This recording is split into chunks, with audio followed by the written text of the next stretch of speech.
السلام علیکم ورحمۃ اللہ وبرکاتہ۔ الحمدللہ رب العالمین والصلاة والسلام علی رسولہ الامین وعلی آلہ وصحبہ اجمعین وبعد۔ آج لسان عربی مبین کے جمال قرآن کے اعجاز لغوی کے ساتھ میں حاضر ہوں۔ آج کی جس آیت پر مجھے گفتگو کرنی ہے وہ ہے سورہ کہف کی آیت نمبر 97، جس میں فعل استطاع اور استطاع دونوں کا فرق کیا ہے وہ بتانا ہے۔ فَمَا اسْتَطَاعُوا أَن يَظْهَرُوهُ وَمَا اسْتَطَاعُوا لَهُ نَقْبًا۔ یہاں پر شروع میں فَمَا اسْتَطَاعُوا بغیر تا کے استعمال ہوا ہے۔ یہ سورہ کہف میں ذوالقرنین کے واقعے سے اس آیت کا تعلق ہے کہ ذوالقرنین نے ایک دیوار بنائی اور یاجوج و ماجوج اس دیوار پر نہیں چڑھ سکے۔ تو یہاں پر ہم اگر جو ترجمہ کرتے ہیں وہ نہ چڑھ سکنے کی بات کر رہے ہیں۔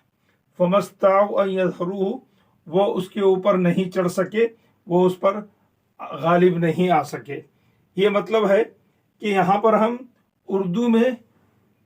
اردو کے لحاظ سے جو ترجمہ کر سکتے ہیں وہ سکنے کے معنی میں ہے۔ اور اس کے نیچے والی آیت اسی سے متصل آیت کا حصہ ہے، وَمَا اسْتَطَاعُوا لَهُ نَقْبًا، اور وہ لوگ اس میں نقب لگانے کی، سوراخ کرنے کی، اس دیوار کو توڑنے کی کوشش کیے تو وہ بھی نہیں کر سکے۔ وَمَا اسْتَطَاعُوا، یہاں ہم دونوں جگہ معنی نہیں کر سکے، مستطاعوا کر سکنے کی بات کرتے ہیں۔ یہ اردو کا جو دامن ہے وہ عربی کی طرح وسیع نہیں ہے، تو ہم دونوں کے لیے صرف مختصر لفظوں میں کر سکنا ہی یا نہ کر سکنا ہی کہتے ہیں، لیکن عربی زبان میں ایسا نہیں ہے۔ یہاں پہلے جو بات بتائی گئی ہے کہ وہ دیوار اتنی چکنی تھی، اتنی اونچی تھی کہ اس پر ان کا چڑھنا ناممکن تھا۔ وہ کوشش نہیں کیے، اس لیے کہ یہاں پر تا کا ذکر آیا، بغیر تا کا ذکر آیا ہے، بدون تا یہاں پر کہا گیا ہے۔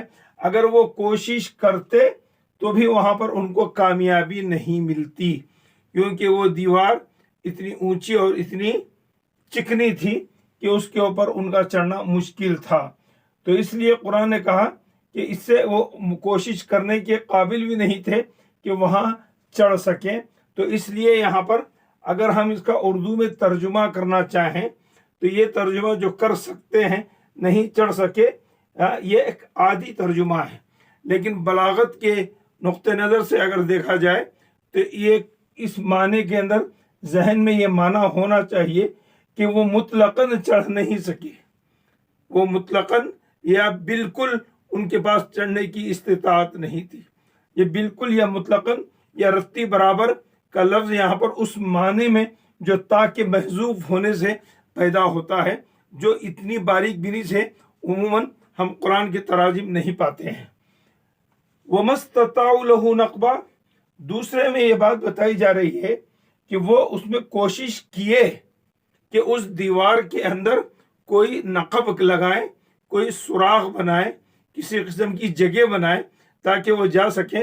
تو یہاں ان کی کوشش ہوئی، لیکن وہ کوشش بھی کامیاب نہیں ہوئی اور اس کے اندر وہ کچھ بھی نہیں کر سکے۔ تو جب ان کی کوشش ہوئی تو یہاں پر تا کا اضافہ ہو گیا، کہا کہ ان کے کوشش ہونے کے باوجود وہ اس دیوار کو نہیں توڑ سکے، نہ اس کے اندر کسی قسم کا سوراخ کر سکے۔ تو یہاں پر ظاہرو کے لحاظ سے اس کی جو کیفیت ہے، استطاعوا اسی کے لحاظ سے، استطاعوا اسی کے لحاظ سے، اور نقب اس معنی کے اندر زیادتی پائی جاتی ہے، اس کے الفاظ میں زور ہے، اس کے معنی میں، تو اس کے لحاظ سے استطاعوا لایا گیا ہے۔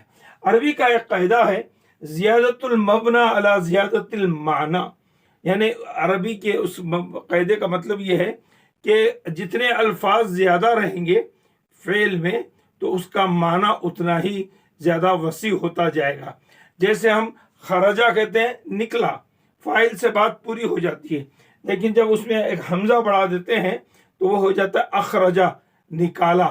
اسی طریقے سے قطع، قطع، قطع کے معنی بھی کاٹنا ہے، قطع کے معنی میں اس میں الفاظ میں اور زیادتی ہے، ٹکڑے ٹکڑے کرنے کے متعلق ہے.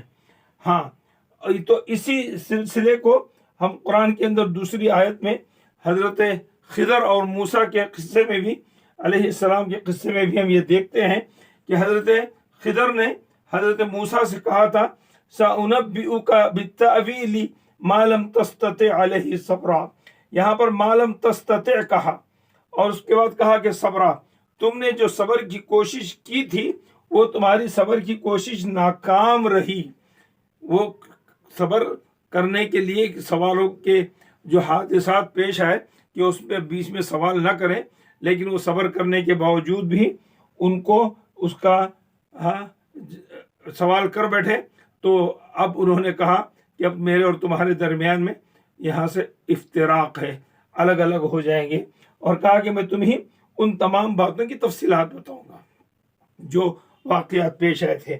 پھر اس واقعے کے آخر میں جو لفظ حضرت خضر نے استعمال کیا، ذَلِكَ التَّأْوِيلُ مَا لَمْ تَسْتَطِعْ عَلَيْهِ صَبْرًا، یہ وہ واقعات کی تفصیل بتانے کے بعد کہہ رہے ہیں جو تمہارے اندر مطلقاً صبر کا مادہ نہیں تھا، جو مطلقاً تم صبر کے مادے سے بالکل رتی برابر صبر نہیں کر سکے.